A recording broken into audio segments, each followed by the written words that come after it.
राधे राधे भक्तों। खाटू श्याम जी को हरे का सहारा क्यों कहा जाता है?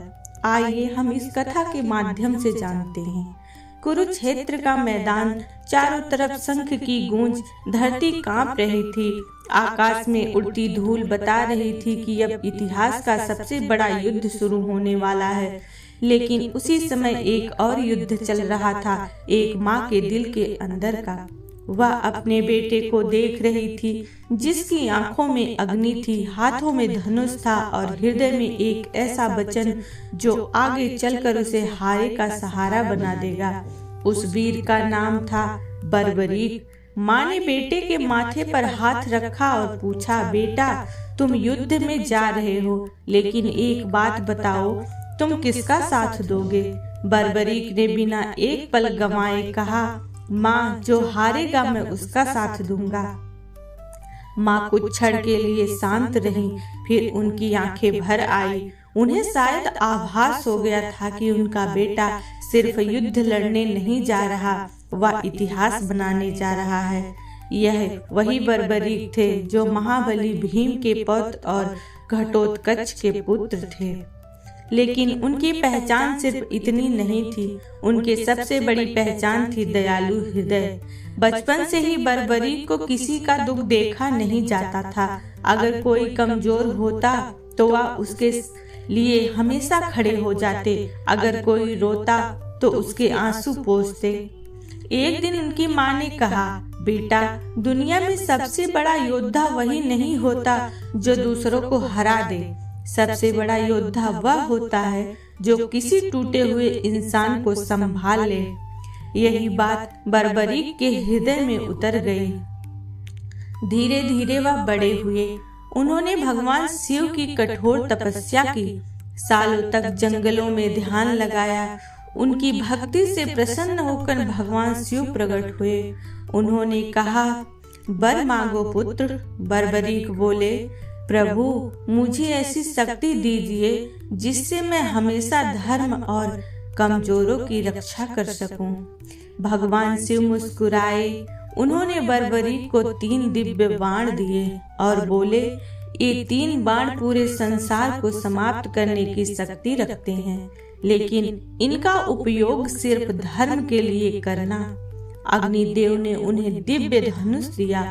अब बर्बरीक संसार के सबसे शक्तिशाली योद्धाओं में से एक बन चुके थे, लेकिन उनके अंदर घमंड नहीं था। फिर वह दिन आया जब महाभारत युद्ध की घोषणा हुई। हर ओर भय था, भाई भाई के खिलाफ खड़े थे, गुरु शिष्य के खिलाफ खड़े थे। धरती खून से रंगने वाली थी। जब बर्बरीक को यह पता चला तो उन्होंने युद्ध में जाने का निश्चय किया। माँ ने जाते समय सिर्फ एक बात कही, बेटा याद रखना, हमेशा हारने वाले का ही साथ देना। बर्बरीक ने सिर झुकाकर कहा, माँ यही मेरा धर्म होगा। और बस यही वचन आगे चलकर उन्हें अमर बना गया। बर्बरीक अपने नीले घोड़े पर सवार होकर कुरुक्षेत्र की ओर निकल पड़े।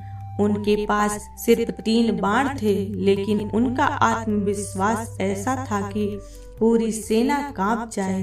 रास्ते में कई लोगों ने उनका मजाक उड़ाया, सिर्फ 3 बाण लेकर युद्ध जीतेंगे। बर्बरीक मुस्कुरा देते, क्योंकि उन्हें अपनी शक्ति का ज्ञान था। उधर भगवान श्री कृष्ण सब देख रहे थे। वे जानते थे कि यह साधारण योद्धा नहीं है।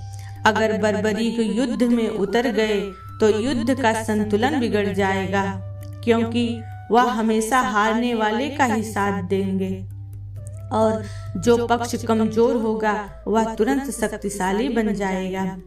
फिर दूसरा पक्ष कमजोर हो जाएगा और बर्बरीक उसकी ओर चले जाएंगे। इस तरह युद्ध कभी समाप्त ही नहीं होगा। भगवान कृष्ण ने ब्राह्मण का भेष धारण किया और बर्बरीक के सामने आ पहुँचे। उन्होंने पूछा, वीर बालक कहाँ जा रहे हो? बर्बरीक बोले, महाभारत युद्ध में। कृष्ण ने मुस्कुराकर पूछा, और सिर्फ 3 बाण? बर्बरीक बोले, इन 3 बाणों से पूरा युद्ध खत्म हो सकता है। कृष्ण ने परीक्षा लेने के लिए सामने खड़े पीपल के पेड़ की ओर इशारा किया। क्या तुम इसके सारे पत्तों को एक बाण से भेद सकते हो? बर्बरीक ने आंखें बंद की, भगवान शिव का स्मरण किया और बाण छोड़ दिया। अगले ही पल बाण बिजली की तरह घूमने लगा। उसने हर पत्ते को छू लिया, लेकिन कृष्ण ने चुपके से एक पत्ता अपने पैरों के नीचे दबा लिया था। अचानक बाण उनके पैरों के चारों ओर घूमने लगा। बर्बरीक मुस्कुराए और बोले, ब्राह्मण देव, पैर हटा लीजिए, वरना बाण आपके पैर को भी काट देगा। कृष्ण समझ गए यह वीर अजय है। फिर उन्होंने पूछा, युद्ध में तुम किसका साथ दोगे? बर्बरीक ने कहा, जो हार रहा होगा। अब कृष्ण गंभीर हो गए। उन्होंने कहा, अगर मैं तुमसे दान मांगू तो दोगे? बर्बरीक ने तुरंत उत्तर दिया, ब्राह्मण को खाली हाथ नहीं लौटाया जाता है। कृष्ण बोले, मुझे तुम्हारा सिर चाहिए। चारों ओर सन्नाटा छा गया, लेकिन बर्बरीक के चेहरे पर डर नहीं था। उन्होंने धीरे से पूछा, आप हैं कौन? तभी कृष्ण अपने दिव्य रूप में प्रकट हो गए। चारों तरफ प्रकाश फैल गया। बर्बरीक की आंखों से आंसू बह निकले। उन्होंने हाथ जोड़कर कहा, प्रभु, यदि मेरा जीवन धर्म के काम आए तो इससे बड़ा सौभाग्य क्या होगा। लेकिन उन्होंने एक इच्छा रखी, मैं पूरा महाभारत युद्ध देखना चाहता हूँ। भगवान कृष्ण ने उनकी इच्छा स्वीकार कर ली और फिर इतिहास का सबसे महान दान हुआ। बर्बरीक ने मुस्कुराते हुए अपना शीश भगवान को अर्पित कर दिया। धरती रो पड़ी, देवता मौन हो गए, क्योंकि इतना बड़ा त्याग कोई साधारण आत्मा नहीं कर सकती है। भगवान कृष्ण ने उन्हें शीश को एक ऊंचे पर्वत पर स्थापित कर दिया गया। वहीं से बर्बरीक ने पूरा युद्ध देखा। 18 दिन तक विनाश होता रहा। महान योद्धा गिरते रहे। कौरवों का अंत हुआ। युद्ध समाप्त होने के बाद पांडवों में चर्चा होने लगी, सबसे बड़ा वीर कौन था। अर्जुन को अपनी धनुर्विद्या पर गर्व था, भीम अपनी शक्ति पर गर्व कर रहे थे। तभी कृष्ण मुस्कुराए और बोले, इसका उत्तर बर्बरीक देंगे। सभी उस पर्वत पर पहुँचे। कृष्ण ने पूछा, बर्बरीक, तुमने पूरा युद्ध देखा, बताओ सबसे बड़ा योद्धा कौन था? बर्बरीक ने शांत स्वर में कहा, मैंने युद्ध में किसी मनुष्य को लड़ते नहीं देखा।